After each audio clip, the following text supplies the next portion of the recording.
Para esta conversación nos acompañará el doctor Humberto de la Calle, abogado, político y escritor.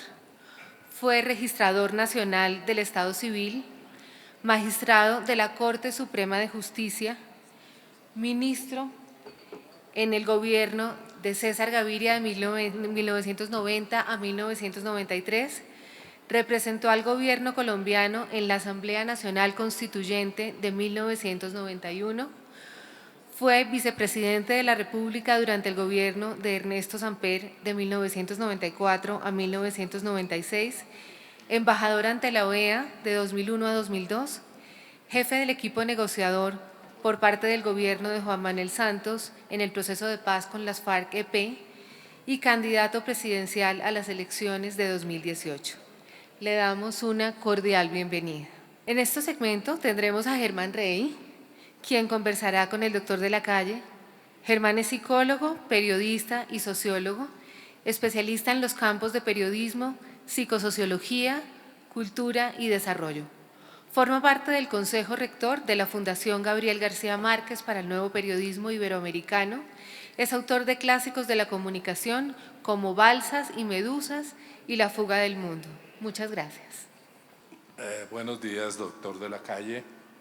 Buenos días a todos los asistentes a Ibercom en esta última jornada. Me quitaba un poco la primera pregunta a la presentadora porque revisé su hoja de vida.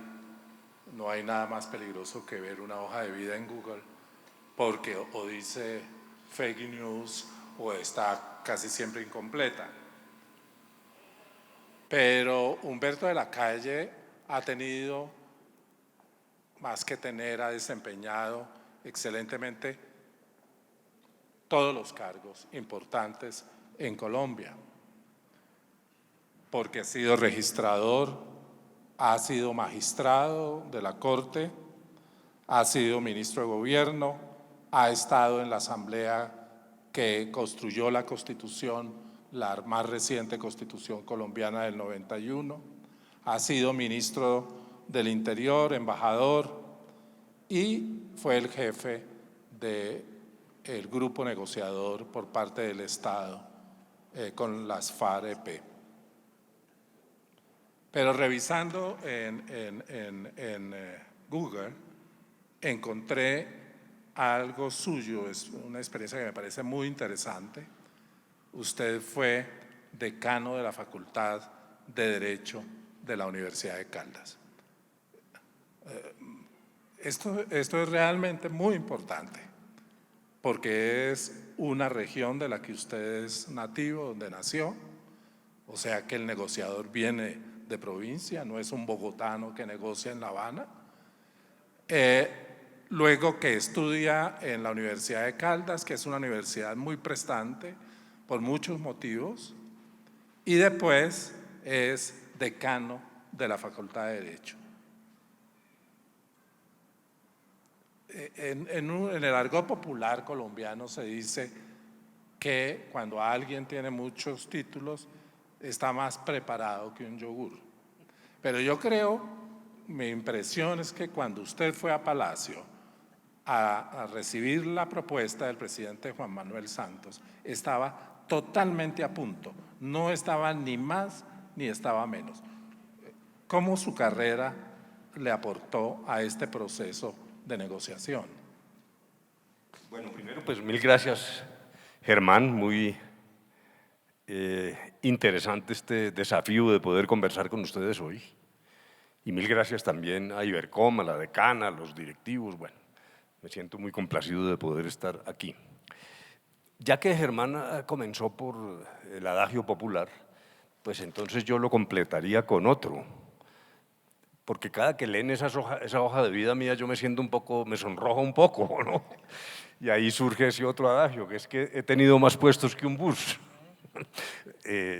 Yo borraría de pronto algunos de esos cargos, ¿no? Y preferiría concentrarme en otros, entre ellos el de la decanatura de Derecho, que ahora conversábamos antes de entrar, se olvidó un poco, y particularmente en la contracarátula del libro, por algún accidente que no me logro explicar, no se mencionó esa etapa.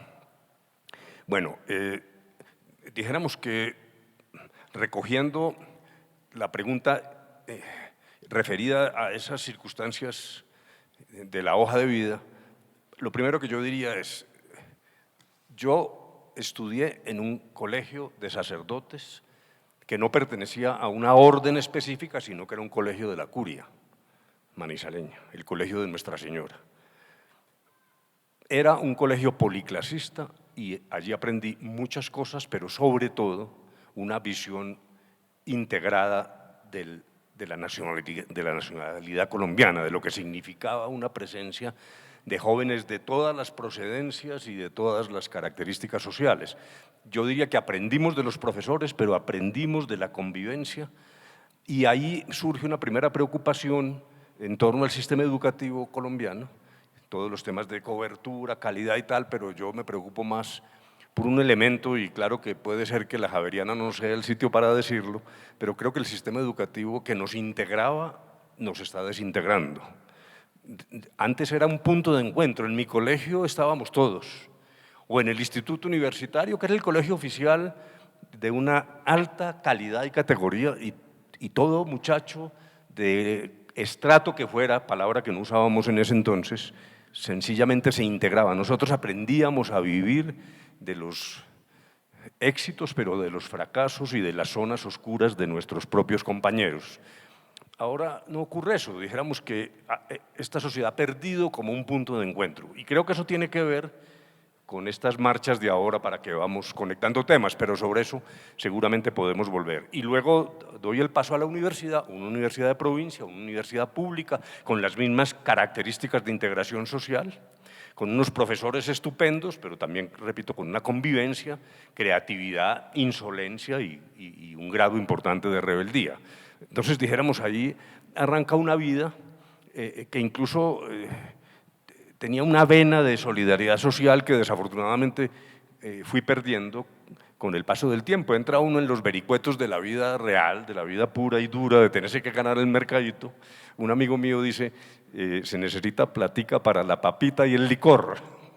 De tal manera que ya esos rigores se matan un poco una sensibilidad que reencontré estando en La Habana en las negociaciones de paz. Ese es, dijéramos, el arranque de mi vida. Luego vienen algunos puntos que han sido mencionados en la hoja de vida, pero yo exaltaría dos. Realmente, si yo quisiera definir mi vida, me iría a la Constituyente del 91 y a mi condición de vocero del gobierno en ese ejercicio, que fue, primero, incluyente, de verdad incluyente. Segundo, con una fibra de búsqueda, no de unanimidades, pero sí de consensos, que permitió una textura de la Constitución que me parece que es una textura abierta y que ha sido útil. Por ejemplo, es una Constitución que no define el modelo económico para permitir que la vida respire y que la política se mueva. Pero en segundo lugar, un ejercicio absolutamente limpio. De esos 70 constituyentes, más los 2 o 3 adicionales, siendo yo el ministro, jamás recibí una hoja de vida. Realmente fue un ejercicio lealmente dirigido a acertar, puede haber errores, pero también lealmente dirigido a integrar una sociedad en ese momento crítico. Por cierto, una nota de pie de página, ahora que surgió, cuando murió rápido la propuesta de una constituyente, ahora yo haría una reflexión cuidadosa, porque me parece que el ambiente ahora realmente convertiría la constituyente en la Constitución en una carta de batalla y no en un punto de encuentro y de consenso. Y el otro tema, para abreviar, pues es naturalmente el último que mencionaste, que es mi presencia en La Habana, en las conversaciones, que finalmente termina poniéndome un sello indeleble a mi vida. Y ahí es donde, dijéramos, quedé fijado y es lo que va a hacer presencia en lo que me resta de esta existencia. Después fui candidato presidencial y saqué una elección extraordinaria. He sido el mayor derrotado de la historia republicana de Colombia y ese título no me lo dejo quitar. Luego, quedémonos en las conversaciones de La Habana para cerrar esa hoja de vida. Muy bien, ahora entremos en un tema de niños. En la más reciente entrevista que le han hecho en El Espectador, usted recuerda una pregunta o una afirmación que hizo uno de sus nietos. Él dijo, le pregunta, ¿cómo es posible que obtengamos algo bueno hablando con tipos malos? Y usted le responde una cuestión que es central para una reunión de comunicación. Usted dice, me pareció que lo ético era precisamente auscultar ese camino del diálogo. El diálogo es central a la comunicación. ¿Qué opina de la pregunta de su nieto? Y en efecto, tengo 6 nietos, todos hombres, ¿no? Y muy integrados, realmente es como una patota. Aún el más pequeñito trata de igualar al de 15 años y ahí hay una convivencia muy interesante y también muy democrática, pero cuando empezamos este trabajo, realmente la primera pregunta es, bueno, pero ¿cómo así que el abuelo se va a hablar con unos tipos que han hecho tantos daños? Y esa respuesta fue abriendo camino hasta el punto de que uno de mis nietos vivía tan orgulloso de su abuelo que utilizaba la cartelera del colegio para pegar noticias y tal cosa. Entonces quiero dar ese paso ya no limitado a los nietos, sino a una circunstancia que apareció al comienzo de las conversaciones, cuando el presidente Santos me invita a esto, y es que un jefe importante opositor de lo que luego pasó, cuyo nombre no personalicemos, más o menos ustedes imaginarán quién es, dijo, van a hablar con terroristas, lo cual es éticamente reprobable. Están casi pecando por hablar con individuos que han cometido tan graves crímenes. Y claro, una afirmación tan rotunda y de alguien que tenía pues impacto en la opinión pública era como una especie de palmada en la mejilla que lo obliga, a mí me estremeció y bueno, me tocó hacer un ejercicio de reflexión. Hombre, ¿será que esa afirmación es cierta? Y llegué a la conclusión contraria. En ese momento, obviamente no había ninguna certeza de que llegaríamos a tener éxito en las conversaciones. Y al contrario, casi nadie daba por hecho el éxito. El presidente de un gremio financiero me dijo, oiga, usted es muy bruto, un tipo que es abogado exitoso aquí, que gana plata, ¿cómo se le ocurre de irse pues a La Habana a hablar de esa, óigame la palabra, la subrayo, ese embeleco de la paz, el embeleco de la paz? Ahí empiezan a aparecer pues, los problemas que estamos afrontando ahora, que es la indiferencia y hasta la repugnancia con lo que ocurrió. Pero yo hice mi reflexión y repito, no teníamos certeza del triunfo, pero sí certeza de algo, y utilizo la palabra certeza en su absoluta dimensión. Para los estudiantes de filosofía, la certeza de la posibilidad. No es un oxímoron, eso fue lo que vimos. El gobierno tenía suficiente información que permitía decir hay reales posibilidades de buscar la vía del diálogo, así no tengamos éxito. Luego, la ética estaba de nuestro lado, es exactamente al contrario. Lo que hubiera sido antiético era la propuesta de este líder nacional de desechar el diálogo para continuar pues, en una tragedia de 8 millones de víctimas y más de 50 años de confrontación. Luego, dijéramos, en ese aspecto ético, yo quedé y sigo y moriré absolutamente tranquilo. Creo que se hizo lo que había que hacer. Las vicisitudes posteriores son conocidas, lo que estamos viviendo en este momento es preocupante, pero también uno mantiene una dosis allí de un pequeño optimismo cauteloso, pero esa, estoy absolutamente seguro, era la decisión ética. Y en cambio, la invitación a no hacerlo era realmente una agresión a una concepción ética desde la perspectiva de la dignidad humana. En su libro, el libro que escribe después del proceso, usted cita un concepto que es de un griego, de Arquíloco, y que después toma Isaac Berlin. Exacto, sí. Y después Dworkin también, que habla de justicia para erizos, y que divide el mundo, digamos, o el mundo del pensamiento, entre los pensadores zorros, quizás era más el término zorra, era el original, y los erizos. Y usted dice, los erizos son los que se concentran en una idea los zorros son los que otean, husmean, van de un lado a otro. Pero usted dice que el gobierno era zorro, era del lado de los zorros, y la guerrilla del lado del erizo. Mi preocupación es, ¿qué había de erizo en ustedes y qué había de zorros en ellos? Bueno, esa pregunta me parece crucial porque éramos zorros, omito zorras porque puede quedar aquí un equívoco. Éramos zorros, simplemente llamémoslo en una tradición del empirismo y del pensamiento liberal, de ensayo y error, de busquemos, era, dijéramos, una acción y una posición contra el dogmatismo, que además es la que permite el realismo de una mesa de conversaciones en una circunstancia tan compleja y con personas que opinaban y actuaban de manera tan distante de nosotros.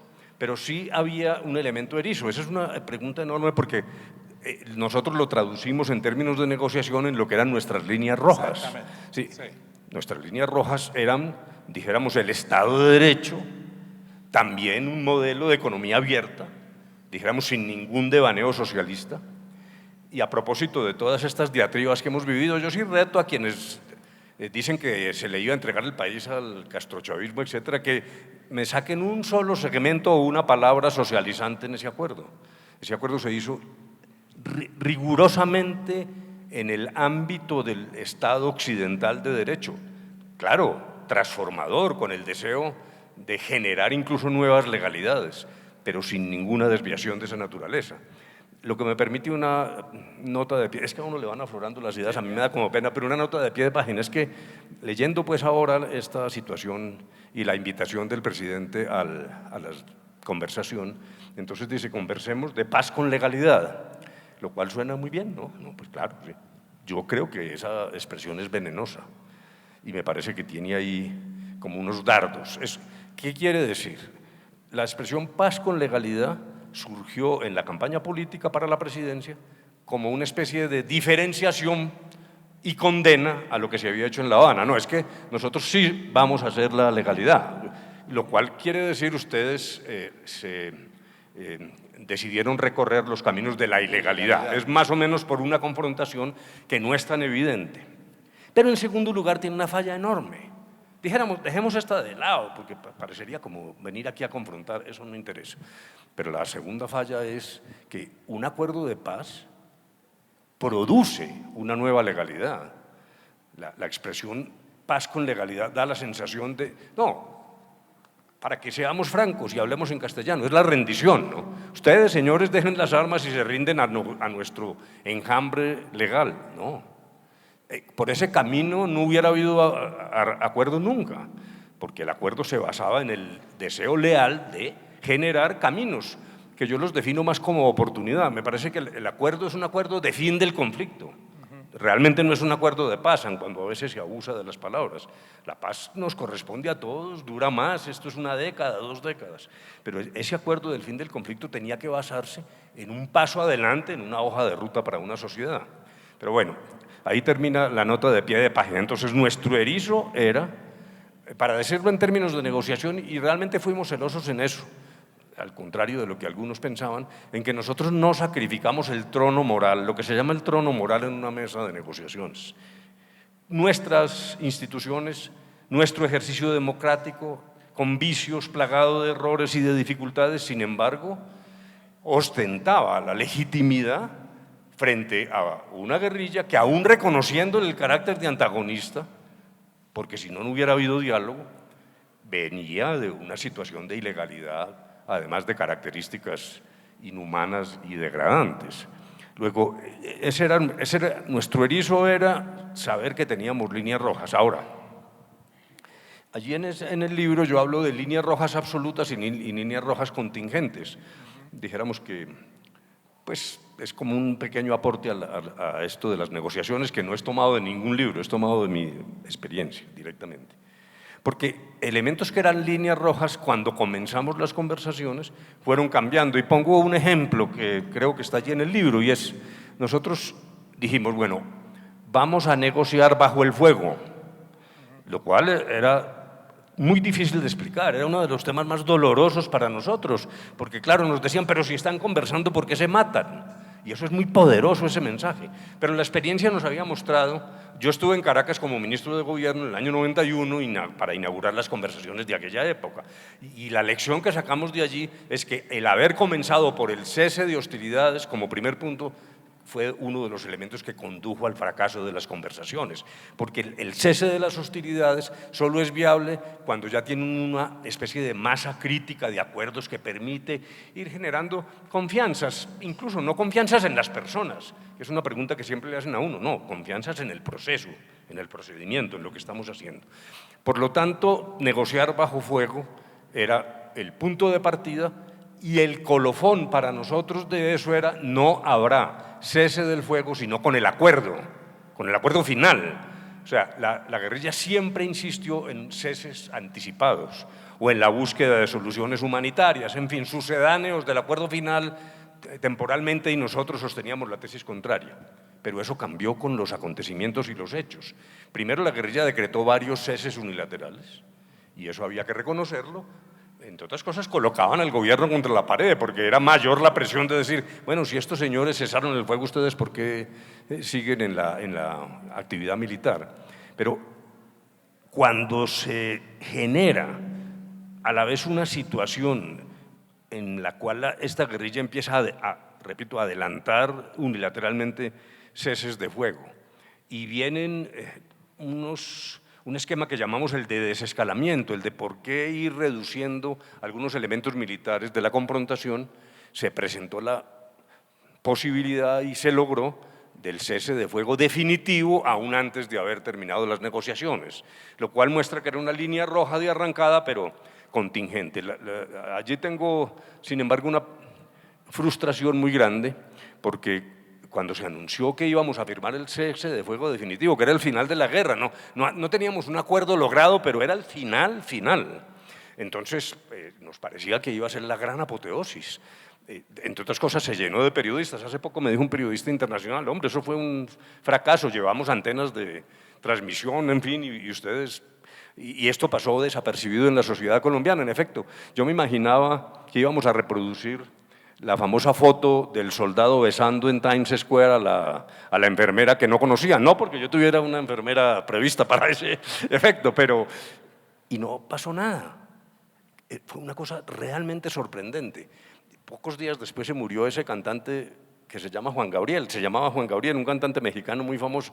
Fue más apoteósica la presencia en medios de la muerte de Juan Gabriel que del cese de fuego definitivo.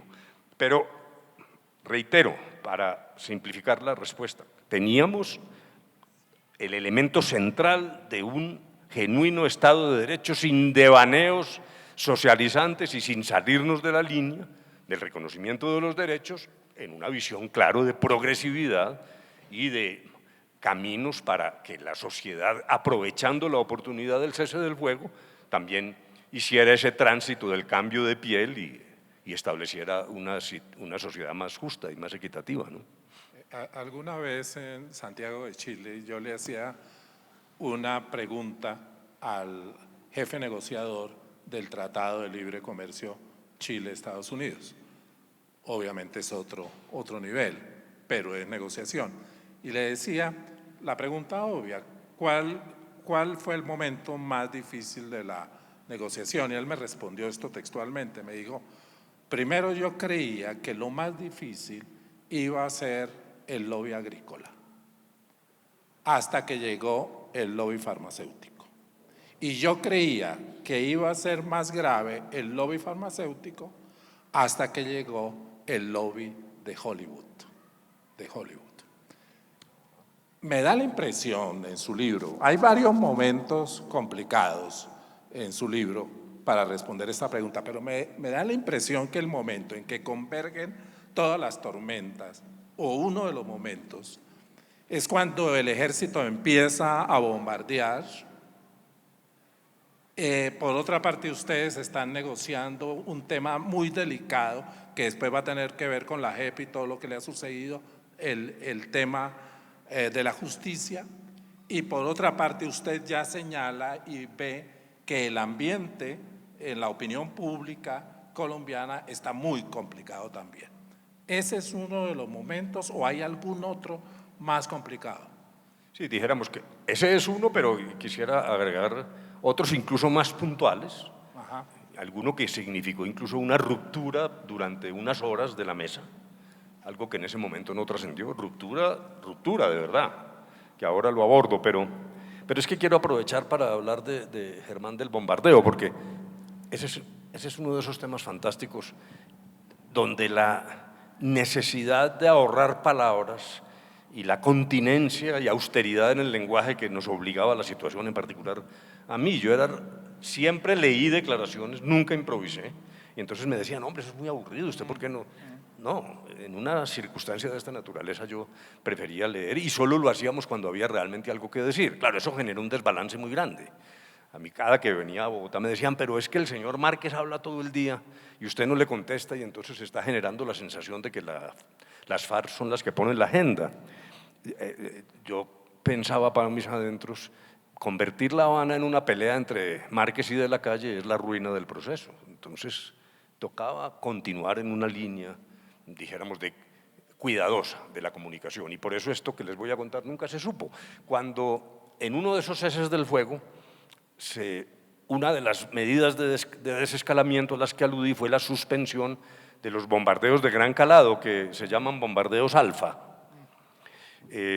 Obviamente que hubo una reacción de la Fuerza Aérea. Digo, pero ¿cómo se les ocurre? Si la gran arma estratégica del Estado colombiano en lo militar ha sido el bombardeo. El bombardeo es el que ha permitido golpear duramente a la guerrilla, pues en los acontecimientos que todos conocimos. Pues ustedes están entregando el arma más importante que debió haber sido reservada hasta el final. No por lo siguiente.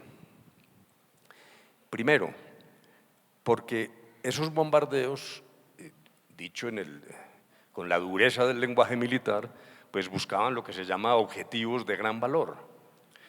Cuando se toma la decisión de no bombardear, los objetivos de gran valor estaban en La Habana. Realmente, desde el punto de vista estrictamente de táctica militar, no hubieran causado, claro, destrozos, muertes, eso no es plausible, pero dijéramos, el sentido de los objetivos de gran valor estaba por ver. Pero en segundo lugar, y todavía más interesante, porque en aquel entonces ya nosotros, en la estrategia general de las conversaciones, incluíamos la idea del agrupamiento de la guerrilla en determinadas zonas, como en efecto ocurrió. Si usted sigue bombardeando, pues la guerrilla no se agrupa. Luego, cesar el bombardeo indujo, como en efecto ocurrió, ya la guerrilla empezó a prepararse para la movilización final de la concentración. Eso por lo menos lo hubiéramos dilatado si no hubiéramos suspendido en ese momento los bombardeos. Pero bueno, ese fue un momento muy complicado, pero agregaría algunas cosas, dos adicionales por lo menos. El secuestro del general Alzate, comenzaban las conversaciones, a mí me pareció que era el fin de la mesa. Los antecedentes en esta materia eran secuestros de 12, 14 años de militares. Luego dijimos, nosotros no podemos negociar en estas circunstancias. Nota de pie de página también, que a la gente se le olvida. Las FARC suspendieron el secuestro para la conversación. Algunos dijeron, no, es que se les han muerto, pero esa fue una decisión y eso tiene que ver en particular con la situación del ELN. Y a mí me parece que en ese sentido la petición del gobierno, o condición, si se quiere usar esa palabra, de exigir la liberación de los secuestrados es bastante razonable. Bueno, entonces el secuestro del general Alzate era como premonitorio de una larga situación de 12 años y en esas condiciones yo llegué a la conclusión de que la mesa había acabado. El primer síntoma de que realmente estudió en serio fue el de la rapidez con la que las FARC entregó al general por conducto de la Cruz Roja y dijéramos en 3 días se alivió esa tensión que yo había considerado que era mortal. Y el segundo, que es cuando digo que hubo una ruptura, se refiere al tema del narcotráfico. La posición del gobierno era exigirle a las FARC una manifestación expresa de ruptura de sus vínculos con el narcotráfico y un compromiso de cooperar con el Estado en la atención y lucha frente a ese fenómeno mundial de la droga. Las FARC evolucionaron desde su primera posición. La primera posición era: eso es falso, eso es propaganda capitalista, nosotros no tenemos ningún vínculo con el narcotráfico. Obviamente ya en ese momento eso no se sostenía. Bueno, entonces ante eso dieron un segundo paso y dijeron: sí, nosotros lo que hacemos es cobrar impuestos, el famoso impuesto que se llama gramaje, pero realmente no somos narcotraficantes, ¿no? En ese momento realmente ya no era, la evidencia no era solo gramaje, había un involucramiento. Por lo tanto, nosotros insistimos en esta redacción, en este lenguaje que les acabo de decir. Las FARC se negaron. Estábamos a 8 días de la primera vuelta electoral presidencial yo llegué a la conclusión, como jefe de la delegación, que en esas condiciones era imposible un acuerdo alrededor de este tema sin esa manifestación. Por lo tanto, llamé al presidente 8 días antes de la primera vuelta. Esto es importante. Le dije: no, mire, presidente, aquí toca romper. Esto es inviable, y rompimos. Entonces yo le notifiqué a la guerrilla que habían terminado las conversaciones. Claro, en estas materias siempre la gente piensa que el otro está haciendo bluff. Dice: nah, eso no debe ser tan cierto, esto es una pataleta. Pero ¿por qué se dieron cuenta que era cierto? Porque nosotros pedíamos siempre nos transportaba un avión militar, un viejito avión militar como del año 60 y algo, y entonces cuando por el correo de las brujas se enteraron que yo había pedido el avión, dijeron: es en serio, estos tipos se van. Y 2 horas o 3 horas después aparecieron los países garantes, que no intervenían en las negociaciones, eran literalmente garantes, notarios. Pero en este caso sí volvimos a encontrarnos y se logró esa redacción que les he dicho, que la he citado casi textualmente. Naturalmente, las FARC agregaron que sus vínculos con el narcotráfico habían existido en función de la rebelión, dijéramos que era su última postura final de defensa, pero salimos adelante. Todo para decir que hubo una ruptura real en un momento alrededor de ese difícil tema. Muy bien. Siendo la reunión de comunicación, quisiera hacerle unas preguntas referidas al tema. No lo voy a tomar de manera inerme, porque el capítulo 3 de su libro es realmente una reflexión sobre la comunicación en el contexto de una negociación. Y voy a preguntarle unas cosas específicas. Primero, usted habla de que existía un plan específico de comunicaciones del gobierno, pero lo que se nota en el libro es que progresivamente el plan que habían armado desde el inicio se va deshaciendo y se va recomponiendo. ¿Eso es así? Claro, porque nosotros arrancamos de la idea que resultó fallida, de conversaciones breves, ya había transcurrido la fase secreta, había una agenda concreta de 6 puntos. Segundo, confidencialidad, que la rompieron muy rápidamente las FARC.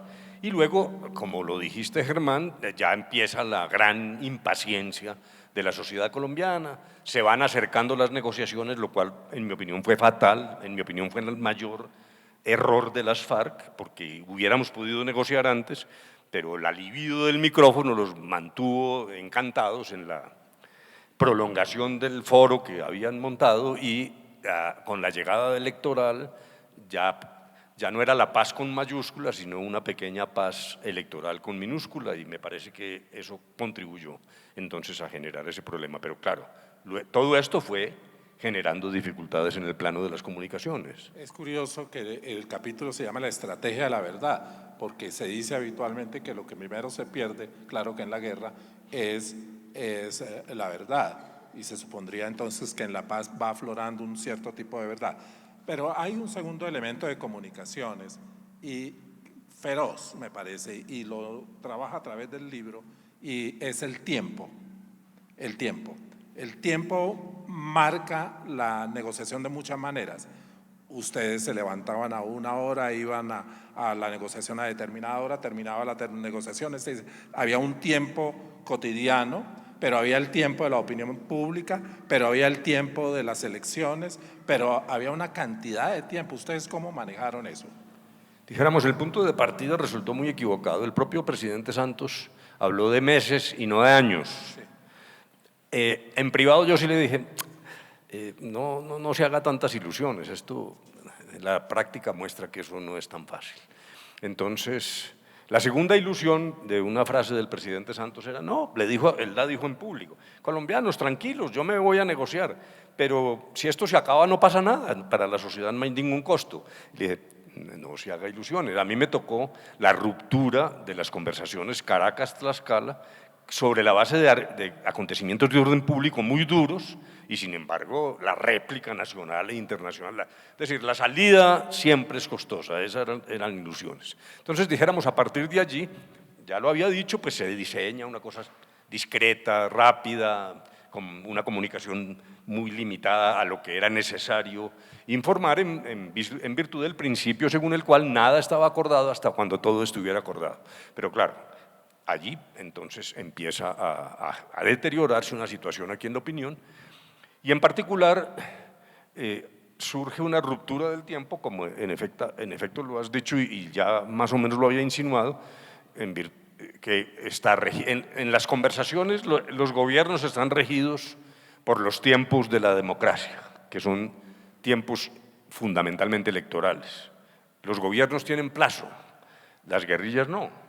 Dijéramos, una guerrilla es eterna, es infinita, puede estar en el combate indefinidamente y no tiene ni las urgencias de cumplir con esos periodos, por ejemplo, presidenciales de 4 años. Entonces, ahí viene la primera ruptura y es que la noción del tiempo para cada uno de nosotros era distinta.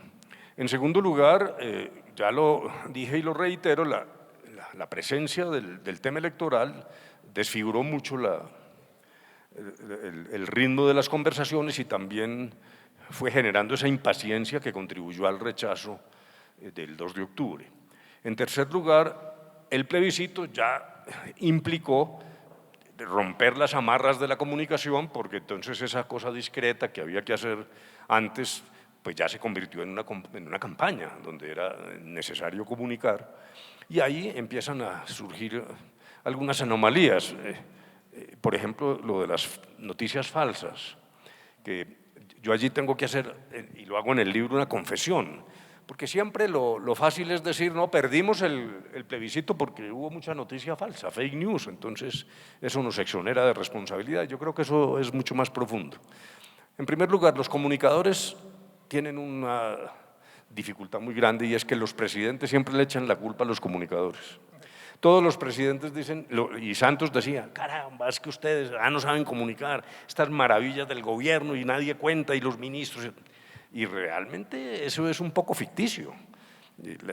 Muchas veces es la acción la que se comunica casi que por sí misma y ahí dijéramos un entorno complejo, o sea, sin ignorar, claro, las técnicas y las habilidades de los comunicadores, pero tampoco pueden cambiar la realidad. De hecho, hace poco le oí al doctor Duque ahora que es que el problema era de comunicaciones, que no informaban bien las maravillas del gobierno. Luego dijéramos que ese es el karma de un comunicador. Y obviamente recaía entonces la responsabilidad en las comunicaciones. Luego surge entonces, que era lo que quería tratar, es el tema de las noticias falsas, pero yo me hago una reflexión. Realmente las hubo, y lo más dramático es que las hubo con características tan estrambóticas que a uno le sorprende que haya alguien que pudiera creer eso. Era realmente una cosa alucinante. Cuando oí por primera vez aplicado a nosotros la tesis del castrochavismo, a mí me pareció que era un chiste. No puede ser verdad, pero va haciendo mella. Luego dijeron que la idea de crear un ministerio de seguridad social era para nombrar a Márquez ministro y jefe de la policía. Bueno, esto sí ya, los 2 millones de pesos para los guerrilleros, en fin. Bueno. Pero, ¿qué pasa en una sociedad cuando no tiene suficientes antídotos para las noticias falsas? Porque me parece que hemos simplificado demasiado el problema. Realmente, la evolución de la sociedad había ido hacia una posición más dura frente a la guerrilla de lo que venía del pasado. ¿Qué quiero decir con esto? Colombia ha tenido una tradición de delito político. La figura del delito político ya hoy está en declive en todo el mundo. Yo creo que para nosotros sigue siendo útil. Pienso que es un mueble viejo, bastante viejo. ¿Por qué viejo? Porque pues, si hay Estado de Derecho y libertades, usted no puede aceptar que alguien use las armas contra ese mismo Estado de Derecho libertario. Allí hay una verdadera contradicción. Luego, por eso en la ciencia jurídica hoy el delito político prácticamente está desapareciendo. Pero para nosotros, en función de las circunstancias actuales, yo creo que es un mueble viejo, pero uno se puede sentar en un mueble viejo por un tiempo. Por lo tanto, con esa tradición de delito político y de amnistía, etcétera, la conducción de unas conversaciones sobre la base de rupturas como por ejemplo lograr un tratamiento judicial de la guerrilla bajo el Estatuto de Roma, algo que nunca había ocurrido en Colombia. Aquí siempre lo que hubo fue amnistías de olvidémonos y aquí realmente no ha pasado nada. Entonces dijéramos que generaba esas situaciones complejas, pero creo que me perdí. ¿Para dónde era que iba? No, hay un punto de la comunicación que está en el acuerdo, es el punto 6.5, pero en ese punto me gustaría combinar dos cosas. Uno, ¿cómo llegaron a acordar con la guerrilla que hubiera 20 emisoras en 20 regiones Correcto. de conflicto? Sí. Y sobre todo me gustaría saber los argumentos de la guerrilla. Y lo segundo, habría que mirar en ese tema de la emisora. Yo he visitado, le comentaba ahora, la primera emisora del Acuerdo de Paz en Chaparral y lo veo como una experiencia muy interesante que sin embargo la gente del pueblo inicialmente, ya no ahora, empezó a llamar como la emisora de las FARC. ¿Cómo se llegó a ese punto de las emisoras? Bueno, pero recuperé un poco lo que iba a decir y entonces me tomo 30 segundos, ¿no? En Colombia había una tradición que incluso se expresa en la Constitución de 1991 en dos artículos transitorios que son el 12 y el 13, que era una visión completamente abierta de la obligación del Estado en materia de reincorporación de los excombatientes, en términos incluso de modificaciones de la propia estructura de la prestación de servicios públicos. Y segundo, el artículo 13 le facultó al presidente de la República para llevar excombatientes al Congreso sin ley, sin corte constitucional y sin nada. Era una cosa omnímoda, a dedo del presidente. Y eso se aprobó por unanimidad en la Constituyente y sin mayores reparos de la sociedad colombiana.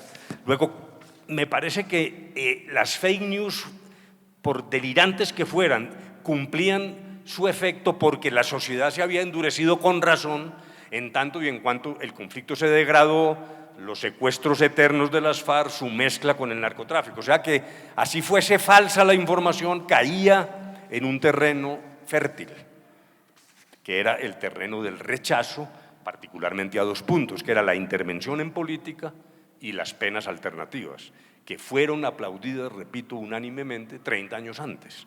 Luego me parece que uno tendría que confesar que la solución de decir aquí perdimos el plebiscito por falsas noticias no es correcta. Yo creo que obedece más a transformaciones de la sociedad. Bueno, lo de las emisoras es una maravilla porque, entre otras cosas, nos dieron palo con eso a muerte, ¿no? Porque lo que decían es, no, estos le regalaron 20 emisoras para hacer la revolución. Era la época en que se decía, no, le entregaron el país a las FARC. Le dan dinero, le dan partido político, le dan escaños en el Congreso y además le dan emisoras. La forma como las FARC presentaron esta solicitud fue inversa. Lo que ellos decían es, a nosotros como líderes nos toca también hacer una tarea de convicción de nuestras bases guerrilleras. Esto es un ejército, aquí se obedece, pero de todos modos internamente hay ebullición y opiniones, y hay gente que tiene mucho recelo frente al acuerdo. Denos unas emisoras que permitan dirigirnos a nuestra gente y a las zonas donde hemos vivido en un plan de pedagogía, como en efecto está ocurriendo. Por eso me interesó mucho oír tu visita a Chaparral, porque creo que finalmente esas emisoras lograron su cometido o están logrando su cometido, que es un cometido dirigido a decantar una paz más firme y no a mantener, dijéramos, encendida la llama de la revolución. Eso además es armónico con lo que ha pasado, que es que como se dijo que le íbamos a entregar el país a las FARC, vienen luego las elecciones y al contrario fue tan magro el resultado electoral que el chiste de la entrega ya no tiene cabida. Hay una especie de evolución en la búsqueda del enemigo. Siempre hay que tener enemigos en la política, ¿no? La política muchas veces la define más el enemigo. Y además es el que permite explicar las fallas de los gobiernos. El primero muy práctico era Pablo Escobar. Todo lo malo era Pablo Escobar, entonces exoneraba al gobierno de asumir responsabilidades. Después las FARC y el ELN, todo lo malo que pasa en Colombia son las FARC. Luego pues se renovó el mensaje, Chávez hizo ese servicio un tiempo, después Maduro, ahora es el Foro de Sao Paulo.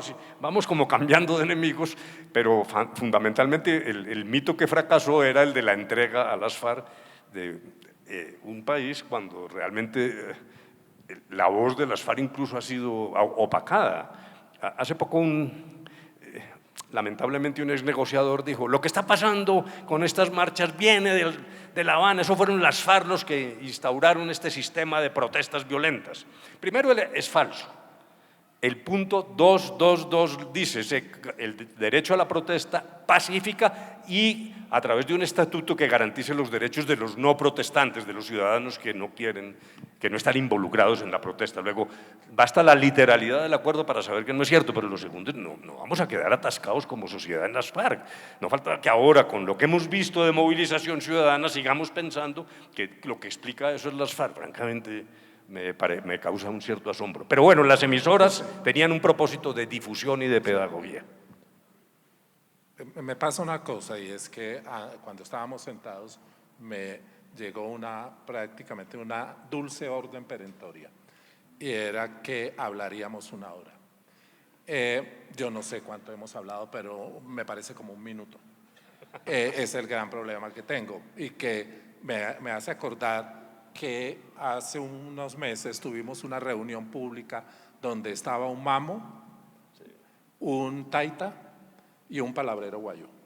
Y 5 minutos antes de entrar, como si nos hubieran abordado allí donde estábamos, se me acerca el mamo y me dijo, yo no hablo.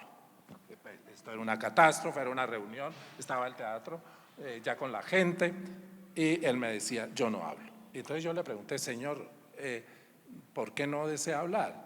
Dice, porque ustedes los del Estado, yo nunca he estado en el Estado, pero llevaba corbata, me imagino que relación podía ser por ahí, ustedes los del Estado creen que nosotros podemos hablar 5 minutos. Y entonces le dije, el señor, ¿cuánto desearía hablar? Al mamo de la Sierra Nevada. Y me dijo, pues, yo creo que podría hablar 9 días y 9 noches.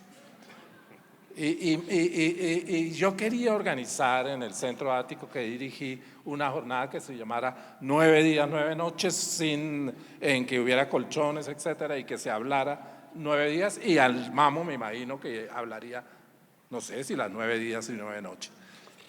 Bien, entonces teníamos una hora. Entonces voy a hacer una cosa, queda como testimonio el cuestionario que hice leyendo sus entrevistas, sus artículos en El Espectador, por supuesto el libro del comienzo al final con gran agrado y con mucho provecho. Hemos hablado del hemos hablado de un poco de la negociación, ahora hablemos del post.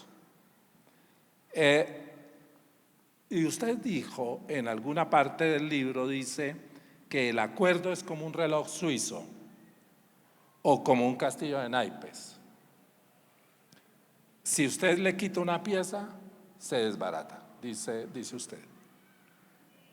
¿Cuáles son las piezas que ha tratado de quitarle el actual gobierno? Sí, eso lo podemos decir con toda concreción, además para ganar tiempo. Entonces, yo tengo que confesar algo, y es que en el tiempo de hoy hay un artículo mío sobre las ventajas del silencio. Y realmente he obrado en contra de mis enseñanzas matutinas. Bueno, yo, como diría Facundo Cabral, tengo todo el tiempo que hay, pero es el dictado de sus estómagos el que le puede poner límite a esto. Entonces, perdóname, decías… Del naipes. Lo del castillo. ¿Qué le quitó? ¿Cuál le Sí. quitó? ¿Cuál le quitó? En efecto es un castillo de naipes y yo tengo que reconocer, y lo he hecho públicamente y lo reitero, que en el plano de la reincorporación de los guerrilleros, el gobierno, después de un estupor inicial, ha venido cumpliendo cabalmente. Yo veo en el doctor Archila metas claras, intención real, me parece que es una cosa genuina, entonces eso lo tengo que resaltar. Tiene un defecto y es que el gobierno ha dicho, el propio doctor Duque, nosotros nos entendemos con los guerrilleros de base, no con las estructuras de mando. Ese es un error monumental y una ingenuidad. No hay un solo acuerdo que se haya logrado con los guerrilleros de base.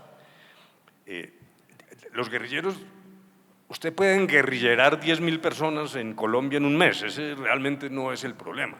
El problema es una estructura y lo que hay detrás y un origen político que se ha degradado, pero si uno no reconoce esa realidad del antagonista, me parece que el gobierno está cometiendo un error estratégico.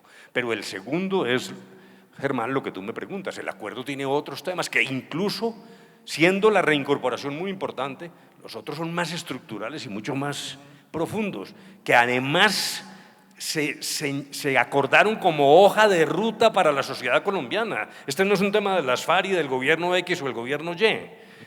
Y yo resaltaría tres. Uno, la reforma rural.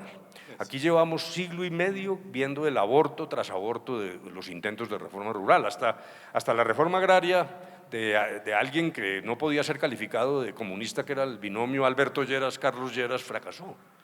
Luego, aquí hay un problema que no es de las FARC, es un problema de un país que necesita estabilizar el campo, particularmente en las zonas donde hay una vida indigna para unos campesinos que no tienen acceso a la tierra.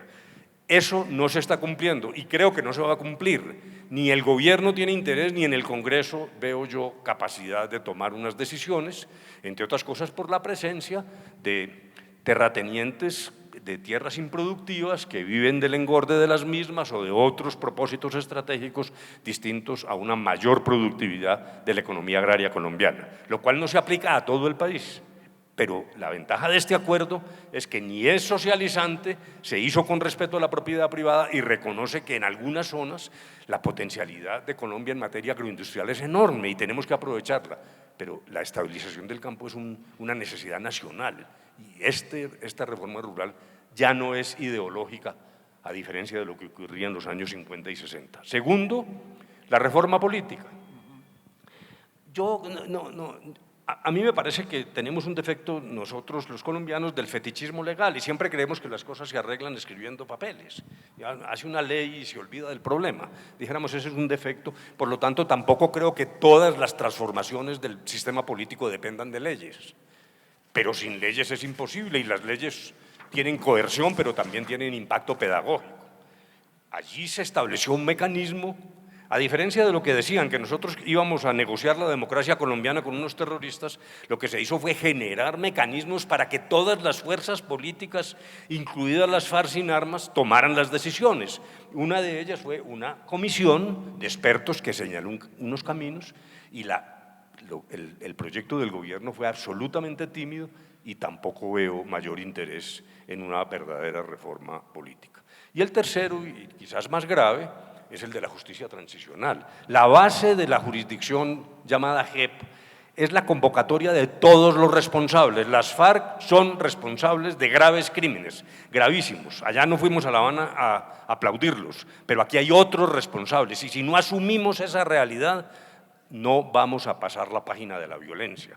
Y hay en el disco duro de muchos colombianos una especie de miopía selectiva. No, condenen a las FARC, pero respecto de los lamentablemente militares que desviaron su cumplimiento del deber y los terceros financiadores, dijéramos, se soslaya, se opacas, creo yo la idea, absolutamente equivocada, claro está, de que el paramilitarismo y la guerra sucia era una necesidad para derrotar a las FARC. Y en la medida en que no reconozcamos eso y no le demos cuerpo a la Comisión de la Verdad y no entremos en el proceso de reparación de las víctimas de cara a ellas, esto puede ser trunco. Los esfuerzos de excluir a los militares de la jurisdicción transicional son erróneos, no solo en términos de paz, en términos militares. Si usted saca a los militares de la sombrilla del fin del conflicto, los pone en primera línea de acciones internacionales. Y aquí llegar a la Corte Penal Internacional empieza por los militares. Yo no he podido entender cómo quienes se dicen amigos de los militares los ponen en la picota pública, cuando lo que favorece a los militares es la presentación universal de que aquí estamos trabajando sobre la base de la sombrilla del fin del conflicto. Entre otras cosas, esto es un tecnicismo y yo sé que el tiempo apremia, pero la negación del conflicto es el peor error. Primero, no solo es contraevidente, sino que le quita a Colombia la opción de aplicar el derecho internacional humanitario. O sea que usted conduce a los militares a responder en términos de la legalidad ordinaria y entonces lo que veremos es unos militares tratando de decir que obraron en legítima defensa, etc. Para decirlo en una sola frase, si aquí no hay derecho internacional humanitario, los bombardeos son ilegales y eso es el resultado de negar el conflicto, pero bueno. Esos tres elementos, bueno, habrá otros, pero me parece que están en el núcleo del acuerdo como oportunidad, no como realidad militar, no como el problema, repito que lo reconozco, de los reincorporados, sino de lo que en el futuro debe contribuir a sanar heridas y a buscar. La palabra que menos se ha usado en estos 8 años que llevamos, 5 en La Habana y 3 acá, la dijo el Papa, que es la reconciliación, y es la que menos oímos en estas discusiones. El Papa se fue a los 3 días y naturalmente olvidamos la lección inmediatamente, ¿no? Una amiga periodista mexicana escribió un libro que llamó Al pie del volcán te escribo. Yo le iba a preguntar también sobre los asesinatos de líderes sociales, sobre los asesinatos de excombatientes de las FARC, etcétera, y sobre el tema de la reforma en el campo, pero escuché la radio en el momento exacto en que usted salía a la calle en la protesta reciente. Escuché la entrevista que le hizo una periodista ahí en la calle. ¿Cómo conectaría usted lo que vivió en La Habana, este proceso de acuerdo de paz, de construcción de paz hacia el futuro, con estos movimientos que se están dando por América Latina, por el mundo y concretamente por Colombia? Estamos junto al volcán, hablamos. Lo primero es, claro, rechazar absolutamente la violencia, de todas partes, el vandalismo, buscar el pánico en una sociedad atribulada, también la violencia contra los miembros de la fuerza pública, que también ocurrió, porque eso lo tenemos que reconocer. Luego, hablemos de los elementos centrales de la marcha, nunca olvidando el efecto letal de lo que ha ocurrido, entre otras cosas en el joven Dylan, quien, según el ministro de Defensa, murió a consecuencia de un arma no letal. Si alguien logra explicarme eso, yo me declararé muy afortunado. Como Rosita Alvírez, que de 5 tiros que le dieron solo uno era de muerte, por lo tanto ese era su día de suerte. El primer problema que veo es, más bien me retrotraigo, en efecto, el acuerdo lo que hizo fue abrir ventanas y eliminar una fuerza tan retardataria como las FARC con el uso de la violencia. Te contaba, Germán, que yo se los dije allá en La Habana, ustedes son la fuerza más retardataria de Colombia, naturalmente quedaron estupefactos, ellos que se sentían revolucionarios, progresistas, no, ustedes fueron los que condujeron a este país, incluso con grandes diferencias frente a otros países latinoamericanos, a una situación, llamémosla, es que esa palabra no me gusta, pero pues de derecha, de orden, de asimilar todos los movimientos de protesta o alternativos al uso de la violencia, y nos fue arrinconando. Eso es responsabilidad de las FARC y, bueno, de la guerrilla y del uso de la violencia. Pero a partir de allí, lo que vimos fue un error de diagnóstico, en mi opinión, fatal. Cuando se anuncia la marcha del 21, incluso inicialmente empezó más como una marcha típica sindical, las centrales sindicales, que no son propiamente unos jóvenes, ¿no? Claro que yo no tengo autoridad para decirlo, con las reivindicaciones pues, que eran más o menos habituales, que desafortunadamente siempre viene el vandalismo. Luego yo también entiendo que la sociedad se preocupe y se proteja y que los gobiernos tienen que controlar y reprimir, pero claro, eso no está en duda. Pero inmediatamente surge el Centro Democrático a decir, Foro de Sao Paulo, ahí vienen los comunistas. Esa es la vieja fórmula, por Dios. Yo era decano de la Facultad de Derecho precisamente cuando hubo una huelga en mi universidad, entonces hablamos con el que en ese entonces pudiera llamarse viceministro de gobierno aquí en Bogotá. Entonces dijo, ¿y qué pasa? No? Que hay un problema de presupuesto, que están pidiendo laboratorios y tal. No, digamos que son comunistas. Entonces eso es la fórmula más añeja. Y lo que el Centro Democrático dice, cambiando el nombre ahora por el Foro de Sao Paulo, que es bastante añejo también, implica un primer diagnóstico equivocado. Y claro, yo creo que esa equivocación fue, al contrario, un catalizador de esta marejada de jóvenes que salieron en una cosa muy creativa, muy festiva, y que lamentablemente terminó como terminó, pero que yo creo que es un momento realmente en el que una comunidad particularmente joven rompe las amarras y encuentra que sí tiene posibilidades de protestar y de imaginar un país nuevo. Juventud también agobiada por el miedo. Yo recuerdo cuando empezaba mis estudios que la literatura nos venía de Europa, la literatura existencialista, que era una generación atribulada por la destrucción nuclear, era una generación muerta de miedo por la bomba atómica. Ahora estamos bajo 1000 miedos, en particular el de la destrucción de la casa común. Ahora un niño lo primero que oye hoy es que se va a acabar el planeta. Luego ahí hay una psicología que no fue posible interpretar y a la cual agregue una situación real. No tenemos cupo en la universidad, el sueldo no le alcanza a mi mamá, luego ella hizo un esfuerzo para que yo fuera bachiller y esto no me va a servir para nada, se está destruyendo el empleo, además la salud no funciona y las jubilaciones de mis padres, yo ya también empiezo a preocuparme porque no me voy a poder jubilar. Y eso era ya, más que una cosa sindical tradicional, una insatisfacción que además es bastante generalizada en el mundo y que si uno equivoca el diagnóstico pasa lo que nos pasó. Yo no digo que había que abrir las puertas al vandalismo, no, por favor, interprétenme, pero el punto de partida, que además fue cambiando, la postura del Centro Democrático fue asumida por el gobierno. Y luego el gobierno cambió y dijo, no, yo reconozco la protesta, pero en paz. Luego habló del diálogo, de la conversación, ya parecía un poco tarde, y esto se ha prolongado en forma inédita en Colombia. Por lo menos de nuestra generación acá, yo no he visto una manifestación de esta naturaleza prolongada, pacífica y sobre todo las cacerolas. Las cacerolas son incluso mucho más elocuentes que las marchas en las calles.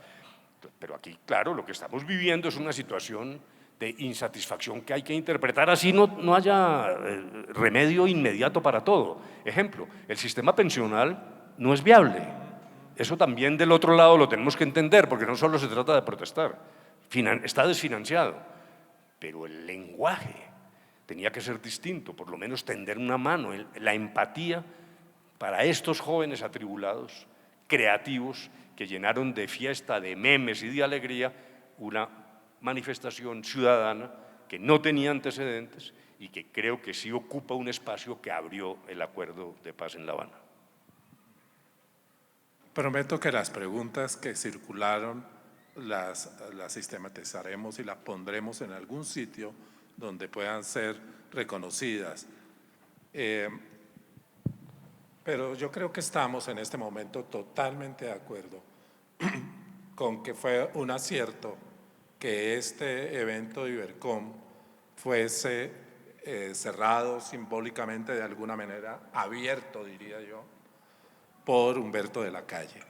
Y quisiera decirle una cuestión a él y a ustedes finalmente.